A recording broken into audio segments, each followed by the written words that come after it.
Does Cobra Kai Season 5 knock it out of the park like the rest of the seasons? Cobra Kai Season 5 review coming up. Remember to like, subscribe, share, all that stuff. Now let's do it.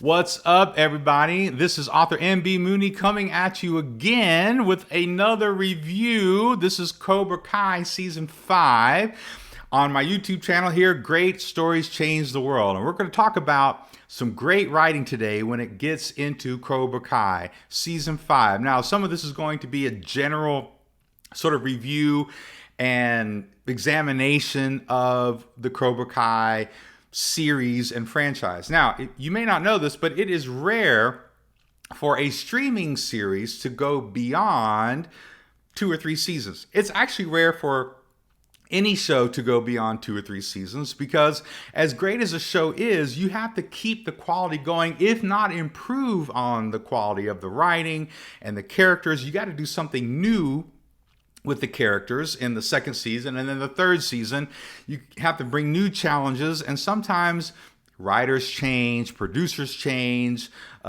culture changes, all sorts of stuff happens, and it's hard to get beyond 2 or 3 seasons just naturally. Not to mention on streaming, in order for there to be new fans, you have to have them watch 2 or 3, 4 or 5 seasons before they get to the current one, right? Because you're going to want them to catch up.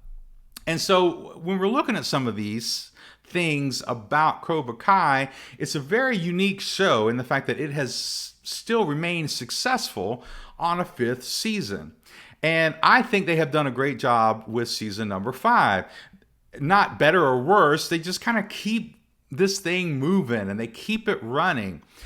So a couple other reasons why I believe Cobra Kai has been extremely successful, and something we as writers, or myself as an author, I've become really impressed with them, because I really don't like a lot of the remakes and the reboots that have been happening over the past, 10 or 20 years. I've literally said to people, they keep ruining my childhood. Now, that is not true. They're not ruining my childhood. I had a great childhood, but part of my great childhood were the properties and the franchises and the TV shows and the movies that were just a big part of pop culture back in the day. And of course, I'm not the only one. And they were such a big part of the pop culture that people nowadays think, well, here's an easy way to make money. We're going to make money on the nostalgia of the Gen X crowd. They're still sitting at home and watching TV, and they're still around. And there's all these people who will still like this, right? It's an easy get, right? It's an easy way to get an audience, is to take, something that was really popular, like Back to the Future or something. And Disney has been doing it with these live action remakes, and there have been all sorts of reboots and remakes over the past few years. They just did Cheaper by the Dozen again on Disney, and it was okay. But here's the problem, is that there were reasons why people liked the original.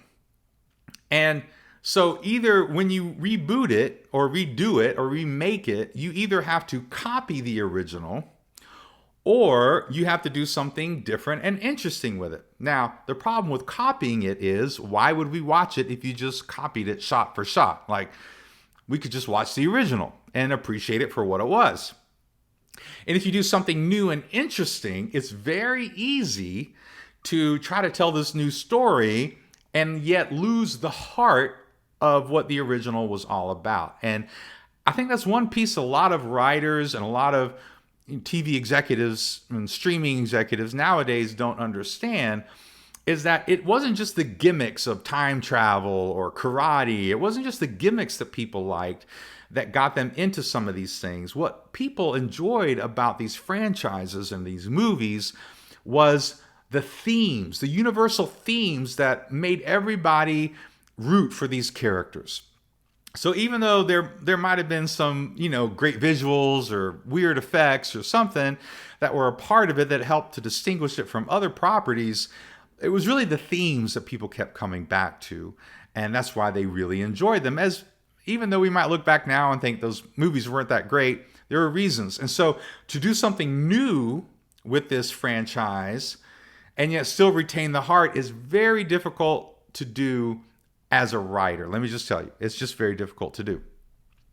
And Cobra Kai did something that they should have done, which is something new, but the way they did it was borderline genius, all right? Now, if you don't know the history, for years since the Karate Kid, people have been arguing that Johnny Lawrence won that fight. And if you've been watching the show, you know the whole thing. But there's a YouTube about it, that Johnny Lawrence is the real hero, and he was just trying to get his girlfriend back, and all this sort of stuff. And Daniel is the real villain.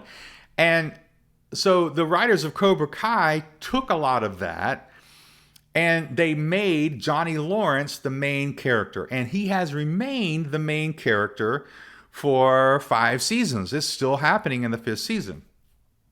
And if you had asked me when I was, let's say, 10 years old, because full confession, I saw the Karate Kid in the theater, all right? And I saw Karate Kid 2 in the theater, and 3, and the next Karate Kid, and I loved every minute of it. I was one of those kids that asked my parents, I said, come on, Mom and Dad, please, will you please take me to get some karate lessons? I want to kick people in the face, like Daniel-san did, and all that sort of stuff.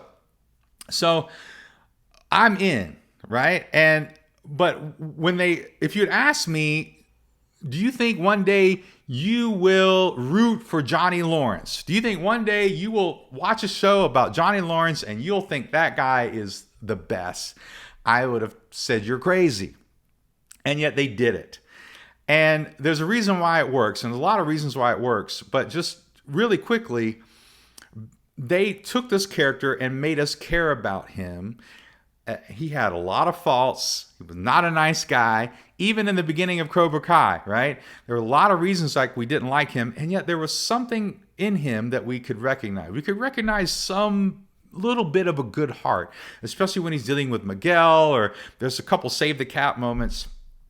And so we really start to care for this guy. And let me tell you, Johnny Lawrence in Cobra Kai has become one of my favorite characters in TV history. Maybe ever, not the favorite, but he's up there, and definitely one of my favorite characters, if not my favorite character for the past 10 years in TV and streaming. Just the way that they have done this. And as we're getting into season 5, just a couple sort of observations. They keep doing this. They keep redeeming villains. They keep either making a good guy villain and then redeeming him or her back, or taking a villain and redeeming the villain.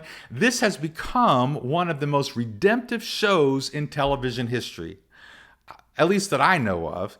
I'm not saying it is the most, but it's definitely one of the most, if not the most redemptive show. And the way they humanize villains and kind of turn them and make us kind of care about them, it's that weird feeling, and they do such a great job. They've even done it a little bit with John Kreese. Now, when we get into season 5, we got all the main characters back, because one of the other things that they've done well is they've taken these old characters and retooled them in ways that make us really like them, and we're interested. Daniel is a car salesman. They've done some different things that are unique and surprising. But then they also kind of bring in their kids, right? They bring in these teens, and they bring all this drama in. More on that in a second. But in season 5, Terry Silver is the main bad guy still. They bring him in season 4, and now John Kreese, who has been kind of the main bad guy for a couple seasons before that, he's in prison.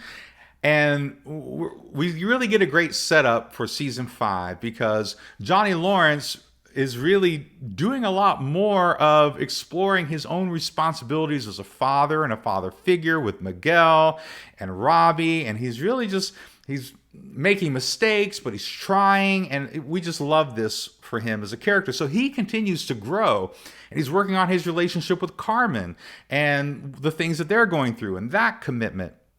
And so, although we don't see Johnny Lawrence do as much with the whole Cobra Kai storyline, we still see him as the main character and his arc, and we are so interested. And then he finally does start to enter into the main storyline with Terry Silver there towards the middle and the end of the season, as all this drama continues to take place. Now, another full confession for everybody out there. I used to watch soap operas as a kid. My mom watched soap operas. I used to watch soap operas with her, and I would get hooked. And I wasn't the only one. Not a lot of people would confess that they did. But soap operas are designed to get you hooked, right? Because they're going to have a little cliffhanger at the end of every episode, but they want you to watch tomorrow and the next day and the next day. And soap operas have their own sort of rhythm to them, like their beats. They have the conversations, and there's the misunderstandings, and there's all these sort of twists that happen. And that's what they do in soap operas. They take characters and they move them back from good guy to bad guy and villain and all that sort of stuff. And man, I'm telling you, this show does that so well. There's just so many things that the show does well, but they, again, put a little twist on it. It's not just your normal soap opera. It is a soap opera about karate. And so we get cool choreography, and we get little lessons, and it's funny and nostalgic, but we get the new characters. And I'm just telling you, season 5 continues to do a great job with all of it. We get the heartwarming moments between characters as they realize the truth, and all the misunderstandings kind of come to the foreground. The villains are nice and evil, especially Terry Silver in this one. He is a great bad guy. I mean, like, as much as I didn't like the third movie, I really liked him as a bad guy. I thought they wasted him, but they're using him well in the show. So all of that to say is this is a great show. And obviously, if you're watching this, you've probably been watching it. But I highly recommend season 5. I highly recommend the whole series if you haven't seen it.